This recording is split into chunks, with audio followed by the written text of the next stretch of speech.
Samantala, pinalakas naman po ang operasyon ng Police Regional Office 1 o PRO1 sa pamamagitan ng pagpapasakamay ng iba't ibang mga informasyon and communication technology equipment sa isinagawang turnover ceremony noong Lunes, Enero 5 sa taong kasalukuyan sa lungsod ng San Fernando City, La Union.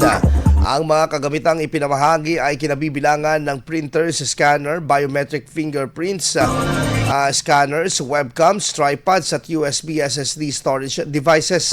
Ang naturang ICT equipment ay opisyal na ibinigay sa 4 na provincial police offices at isang district city police office sa ilalim ng PRO1.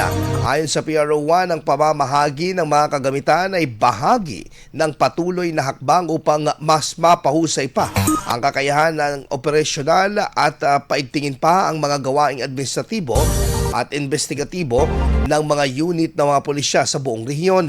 Sinaksihan ang nasabing turnover ceremony ng mga miyembro ng command group, our staff at iba pang mga tauhan ng Police Regional Office.